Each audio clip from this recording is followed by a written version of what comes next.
Bienvenue à tous et merci pour votre présence pour cette nouvelle rencontre de l'Institut de la gastronomie végétale. Je suis ravie de vous accueillir pour une rencontre sur le thème de la gourmandise raisonnée avec le chef Frédéric Beau. Bonjour Frédéric, merci d'être avec nous. Bonjour à toutes et tous. On vous connaît Frédéric pour votre travail d'explorateur pâtissier auprès de la maison Valrhona. Est-ce que Mhm. vous pouvez nous parler de votre parcours et puis de nous dire comment vous êtes arrivé à ce travail d'explorateur? Voilà, mon parcours est plutôt singulier, je dirais. Moi, je suis lorrain d'origine. J'ai vécu pas mal d'années sur la Côte d'Azur.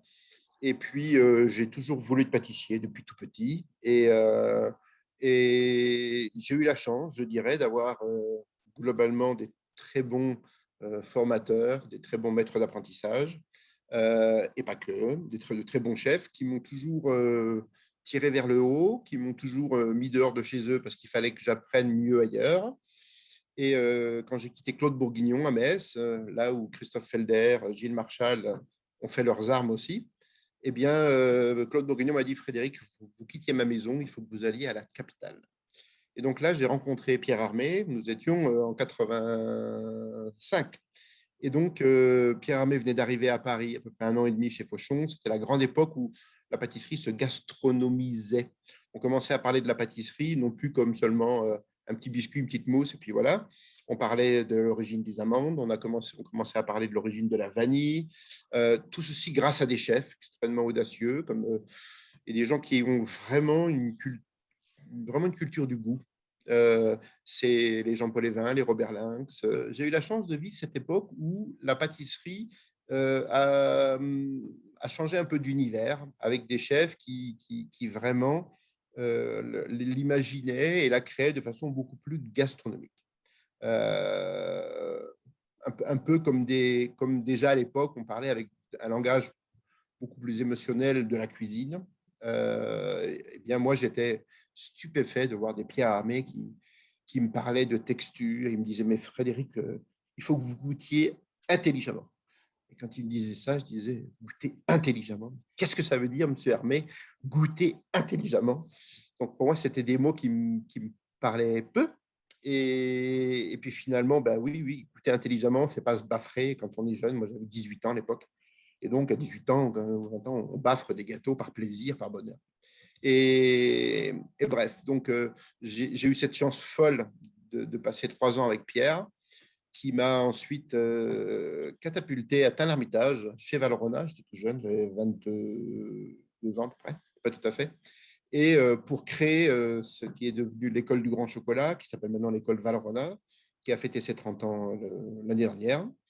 Et en fait, j'ai découvert en moi quelque chose que j'ignorais, dont je me croyais incapable, c'est la patience. Et Pierre, en fait, me dit, vous allez être formateur, Fred, vous allez découvrir la formation, etc.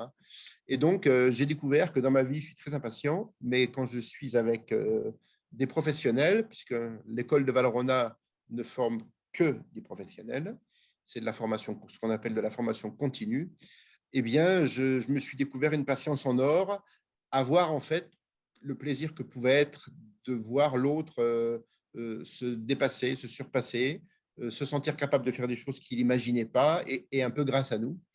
Et donc voilà, ça a été bon,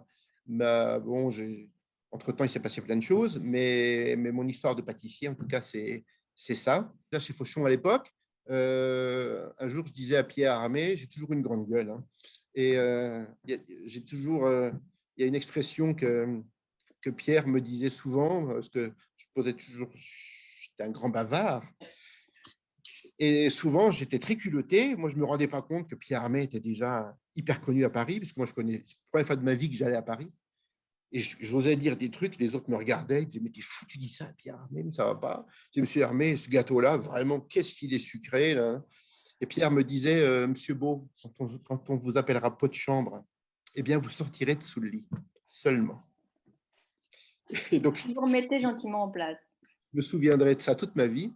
Et oui, oui, mais vous voyez, 35 ans après, on est amis très intimes, on s'adore, on se respecte énormément. Et un jour, il me dit, tiens, vous qui avez de la gueule, puisque vous trouvez que le prélat, qui est un gâteau fétiche de Fauchon, puisque vous trouvez qu'il est beaucoup trop sucré, c'est un gâteau avec une mousse chocolat, pâte à bombe, enfin, une sorte de bombe à retardement pour l'être humain, il m'a dit, bah, puisque vous avez de la gueule, bah, allez-y, travaillez là-dessus. Faites quelque chose de moi. Et mine de rien, on a commencé à désucrer. Et Dieu sait qu'on va en discuter maintenant. Et Dieu sait que désucrer dans notre métier, eh bien, c'est souvent le contraire de ce qu'il faut faire. En tout cas, ce n'est pas la seule chose que l'on puisse faire.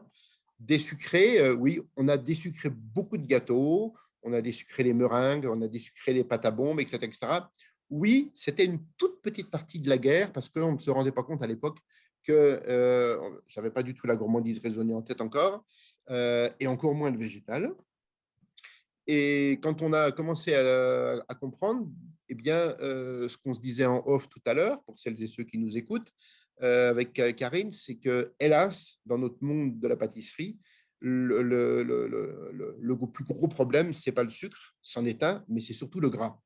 D'autant qu'en termes de nutrition, et c'est là où le végétal et les discussions qu'on va avoir, les échanges sont intéressants, c'est que le gras, en termes de nutrition, compte double. Donc, plus tu dis sucre, et en théorie, dans notre métier, ben, dans une recette, où il y a du sucre, où il y a du gras de chocolat, du gras végétal ou du gras animal, mais en tout cas, en termes de lipides, c'est la même charge lipidique. On a du gras de jaune d'œuf, du gras de beurre, du gras de chocolat, du gras de crème, et puis on a du sucre de ce que vous voulez, parce que au contraire de ce que beaucoup aimeraient penser aujourd'hui, il n'y a pas du sucre que dans la betterave, et il y a du sucre dans plein de choses. Dans le concombre, il y a du sucre, dans la fraise, il y a du sucre, et si on réduit la fraise, il y a encore plus de sucre, fructose, glucose. Et donc, dans le monde du végétal, et bien souvent, quand on retire du gras, ben, il faut créer de la texture, il faut créer, on est toujours dans la même quête d'émotion. Et souvent, on en parlait, Karine, avec vous, ben, dans le végétal, quand on regarde les recettes, on est loin de la raison, parce que justement, on est plutôt dans un phénomène de rechercher à ressembler à, et c'est là où, quelque part, le végétal, tel que souvent il est fait aujourd'hui, ne me va pas. C'est que le végétal, pour moi, et Dieu sait que c'est pas du tout, on en a parlé avec Karine, c'est pas du tout, et ça m'intéresse, c'est pour ça que j'ai accepté cette invitation, c'est pas du tout un univers qui me fait vibrer. Le végétal, pour moi, il doit nous inviter à presque changer de disque dur, je dirais, à créer un autre univers d'émotions. Alors, si on doit donner une définition quand même à la gourmandise raisonnée, donc c'est un concept que vous avez créé, dont on entend parler là récemment, mais que vous travaillez depuis très longtemps avec Pierre Hermé, comme vous le disiez tout à l'heure. Si on doit donner une définition, ce serait quoi? Dans la gourmandise raisonnée, j'ai commencé il y a 15 ans, après être sorti d'une conférence qui m'a défoncé la tête avec Pierre Gagnère, où il parlait déjà avec d'autres mots, mais il parlait d'une cuisine qui devait impérativement se raisonner, arrêter de faire des beurres blancs blindés de beurre, arrêter de faire réduire les crèmes, arrêter de faire des glaces et des demi-glaces de viande, etc., de sauce qui vous collaient les lèvres, etc., etc. Pierre a fait une conférence magnifique de 2 heures qui était ponctuée de dégustations divines faites par, à l'époque, Éric Trochon, qui n'était pas ni meilleur de France et encore moins étoilé Michelin. Et en fait, il montrait que cuisiner avec nos codes escoffiens, disait-il, ça allait probablement faire de nous une des cuisines has-been. Et il finit ces 2 heures et demie de conférence en disant, je voudrais juste attirer votre attention, mesdames et messieurs, et c'était que des chefs, on était très peu de pâtissiers. Moi je suivais avec ma conférence sur le dessert, justement, et nous devons impérativement prendre conscience que si nous sommes les garants du bien-être, du bonheur de nos clients, nous sommes aussi les gardiens de leur bien-être. Et si on continue à cuisiner comme ça, on sera vraiment devenus des has-been dans le monde de la gastronomie mondiale. Et ça m'a résonné dans la tête, vraiment. Et je me suis dit, il a tout compris, le bonhomme. Je suis revenu à Tain-l'Hermitage de 3 heures de TGV et je me suis dit, mais on est à la rue. Je me suis senti has-been pour le coup. On doit écrire l'histoire et on doit participer dès lors qu'on se met en vitrine. On doit tenir notre rôle et on doit tenir notre rôle de chef dans son époque avec ses tendances. Ce qui m'intéresse dans le végétal, c'est me dire ça doit être une autre salle de jeu. j'ai envie de dire 2 salles, 2 ambiances, quoi.